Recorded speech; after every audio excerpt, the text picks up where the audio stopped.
আজকে আমি দেখাচ্ছি আপনাদের চিলি পনির। চিলি পনিরের জন্য আমি পনিরটা ভালো করে পিস পিস করে কেটে নিচ্ছি। এখানে প্রায় 250 থেকে 300 গ্রাম পনির আছে। ক্যাপসিকাম, পেঁয়াজ কুচি, রসুন সব নিয়েছি, কর্নফ্লাওয়ার, ময়দা। আমি এখানে দিচ্ছি 2 চামচ মতন ময়দা, আর দেবো বেশ কিছুটা কর্নফ্লাওয়ার। আদা বাটা দিলাম, নুন স্বাদ অনুসারে, আর সয়া সস দিলাম। দিয়ে এটা ব্যাটারটাকে আমি তৈরি করে একটু লঙ্কা গুঁড়ো দিলাম। এবার জল দিয়ে ব্যাটারটা ভালো করে গুলে নেব।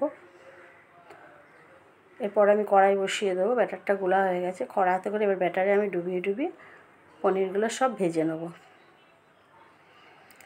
এইভাবে পনিরগুলো আমি ভেজে নেব। পনিরগুলো প্রায় এইভাবে উল্টো পাল্টে ভেজে নেব। ভাজা হয়ে গেছে, আমি তুলে নেবো এবার পনিরগুলো। এরপরে দিলাম রসুন কুচি, আর দিয়েছি লঙ্কাগুলো লম্বা লম্বা করে স্কিপ করে কাটা, পেঁয়াজ একটু নাড়াচাড়া করে নেবো। নিয়ে এরপরে ক্যাপসিকাম দিয়ে দেবো। তো বেশি ভাজা হয় না, জানেন, চাইনিজ রান্না। ক্যাপসিকামগুলো দিয়ে দিয়েছি, একটু ভালো করে নাড়াচাড়া করে নেবো। এর মধ্যে দেবো স্বাদ অনুসারে একটু নুন দিলাম। নুনটা কমই দেবো, কেন এতে সস পড়বে। আর 2 চামচ কর্নফ্লাওয়ার আমি জলে গুলে আমি ওর মধ্যে দিয়ে দেবো।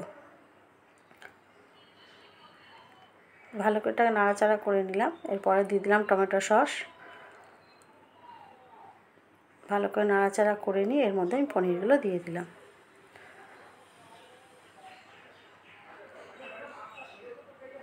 আর এর মধ্যে আমি দিয়েছি 1 চামচ চিনি, দিলাম সয়া সস। নামিয়ে সার্ভ করে দেবো। ভালো লাগলে লাইক করবেন, শেয়ার করবেন, কমেন্টসে জানাবেন ভালো লাগলো কি না, সাবস্ক্রাইব করবেন। হয়ে গেছে আমার চিলি পনির।